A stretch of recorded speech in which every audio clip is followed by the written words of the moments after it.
The Joe Rogan Experience. The stuff is landing or crashing around the world, and unexpected countries have had this happen, and that's why I picked that, because I thought that was a interesting case. And then, of course, Pope Pius XII and the Vatican were involved, back channeling it through the OSS, which became the CIA later, to FDR, and that's how the U.S. knew something weird happened in Italy right before World War II. But so this was 33 was the first documented.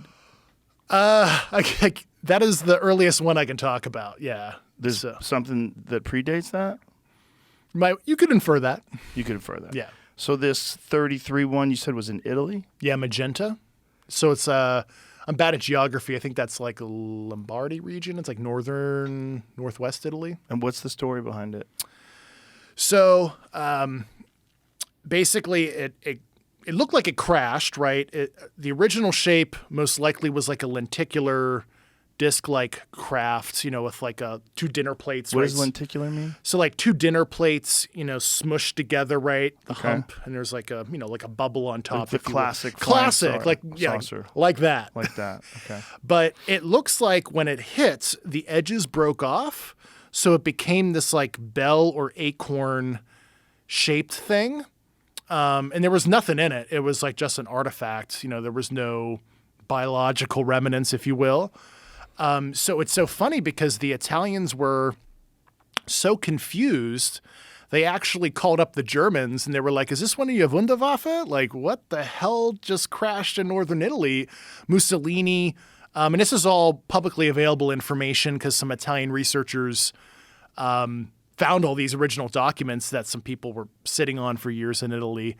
They put a gag order on the press, etc. And Mussolini asked the Germans to come down. And of course, the Germans came down and they were like, that is not ours, but let's look at it together. So that's kind of perhaps a tertiary reason the kind of Axis powers got together. I'm not saying that's like the reason, but I think the Italians and the Germans were so intrigued with what they found from like an artifact perspective. There was at least some scientific and military collaboration during the war, the details of which I'm not sure of, but I know people that know that specific event that are currently still intel officers within this program in detail. But so was there witnesses to the crash or some sort of an understanding that something had crash landed and then they discovered it? Yeah, I forget the precise discovery. I don't know if it was like local police officers or local farmers found it in the field, something like that. I don't want to misspeak. I assume some of the Italian researchers might have some fact witnesses that can orally say, oh, yeah, my great-grandfather found it or something like that. But I don't remember off the top of my head. What was the scale of this vehicle? It was probably like 20 feet by 10 feet, something like that. Not super huge, but kind of big. Do they think that this was a drone? Do they think that this was occupied? There was nothing in it. So if it was piloted, if you will, by some sentience, I mean, your guess is as good as mine. So. So what happened to that vehicle? So we knew where it was being stored at a particular location after the crash, and then the military came in and we grabbed it towards the end of the war, 1944, 1945, because, like I said, Pope Pius XII already kind of let FDR know. Why did the Pope get involved? Because it's in Italy? Well, interestingly enough, there's like a whole history of human intelligence prior to World War II and old money, the Vatican, the Italian mob, kind of the old country boys did a lot of informal intelligence collection for the U.S. And there's probably some books you can read on it, but it's really interesting. Human intelligence collection wasn't really formalized until the Office of Strategic Services, the OSS, which became the CIA in 1947. You had, Paul Mellon and all these other affluent guys of all these old money families that basically created the CIA. So that's probably the reason why. So this thing that was recovered, this was the first documented one that the United States had access to? I can't get into if it was the first or not, but it was an early one. Very early. Yeah. So it's almost 100 years ago. Yes. And so they take this thing and then they bring it where? Yeah, I can't get into those Can't get details. into that. No. Okay. So they bring it somewhere in the Yeah. United States. And was the attempt to try to back engineer this thing? Was the attempt to try to understand what it was? Yeah, I mean, first of it, obviously, it's understanding the situation, right? What do we have our hands on? And like I've said in some other videos and stuff, that we took the Manhattan Project secrecy and overlaid it on this issue because that secrecy worked well for atomic bomb developments and whatnots. And certainly this whole program in a nutshell, if I were to summarize the 90 plus years of history, it is a reverse engineering program to garner some kind of insight. And of course, not a lot of the things that we've learned from it are directly, ripped off the technology we found, but it has inspired other innovations that made its way into other U.S. classified programs over the year for national defense reasons, and it's a myriad of different things. So the UFO folklore is that this is where fiber optics were discovered first.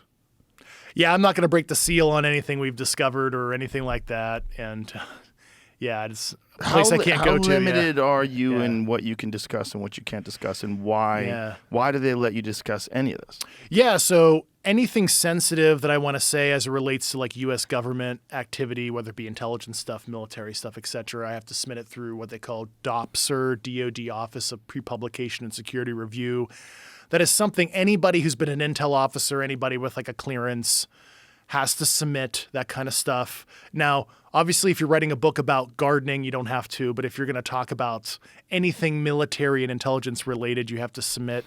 So it's kind of a catch-22 for this office, right? They're only looking at it from a security perspective. They're not vouching for it or anything like that. And that's like any author, right? They could write a book about Navy SEALs and they're not vouching for the story. They're vouching that you didn't say any nasty code words. You didn't burn a specific ongoing classified program. And for them, I mean, I'm not in their OODA loop, but certainly it's a catch-22 for them where if they want to redact and they propose a redaction, they're like, hey, Dave, you can't say these sentences. You can rewrite it and resubmit. We can't necessarily tell you what agency said to redact it, but you're not allowed to say this. They would be basically self-certifying there's a there. So in my opinion, probably the policy is if it has to deal with the subject, we're not saying anything. We're not proposing any redactions. As long as he's not burning a conventional program, we kind of have to allow him to exercise his First Amendment rights. And so I think it's a catch-22 for that office is kind of the short of the long answer. So this is essentially one of the very early ones, 1933.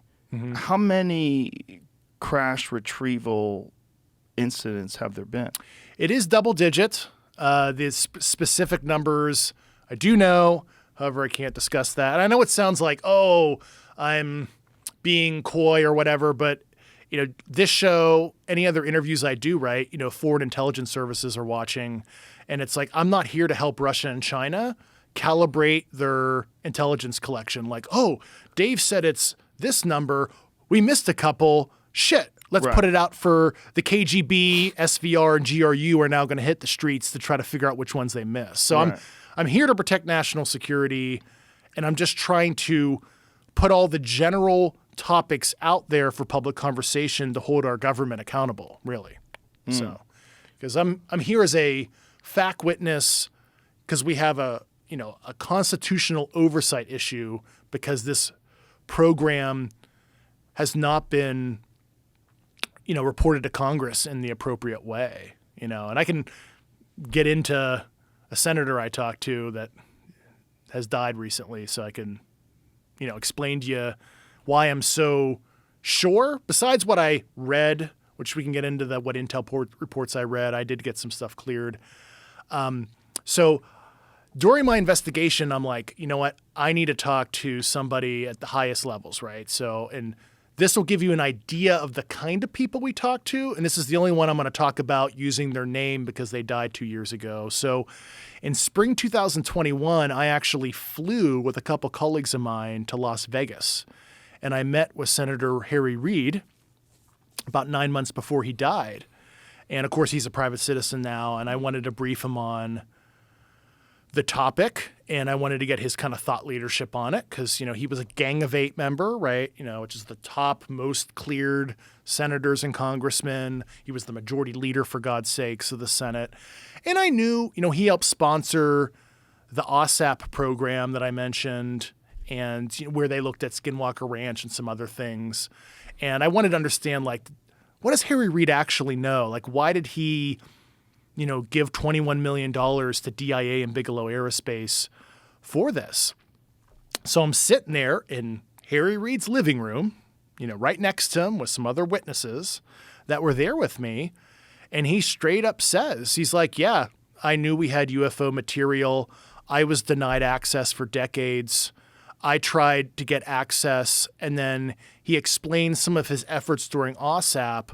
And I was like, holy shit, did the former majority leader just say, did he just confirm this to me as well?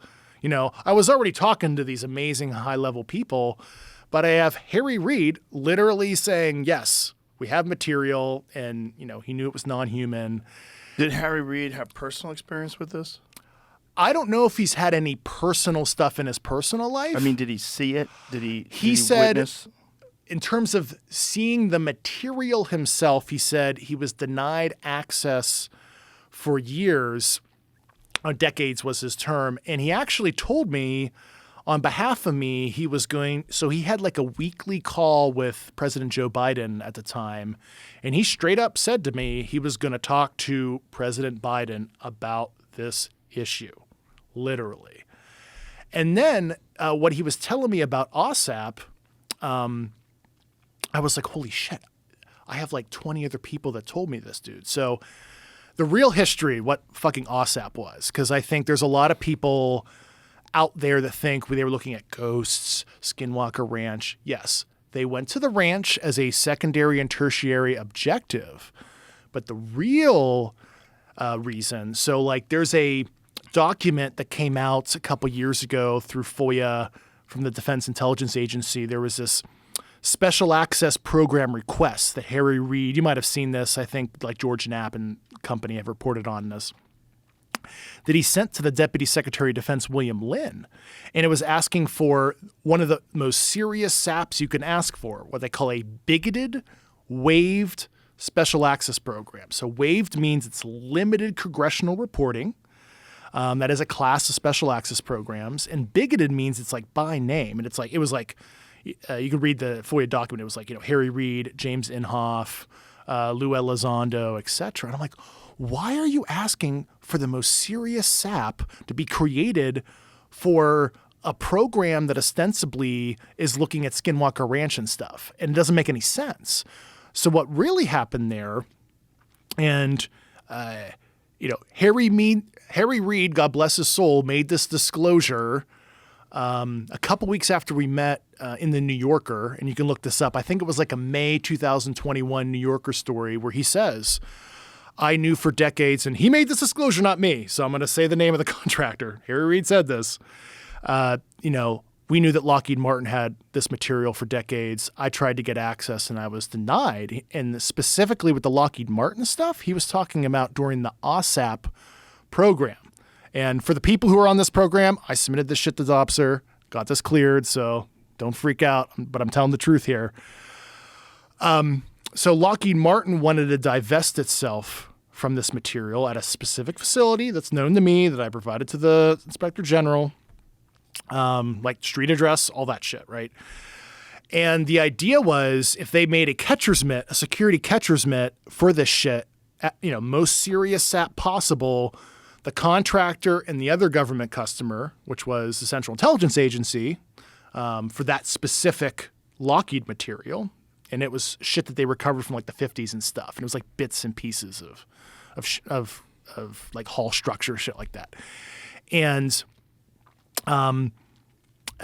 so they were going to tech transfer it. And the $21 or $22 million was actually for Bigelow Aerospace to build out, facilities in Las Vegas and material analysis equipment. And I saw the staff meeting slides. I saw the paperwork. Like there's a paperwork trail I've seen on this shit. And I talked to the people involved in this program,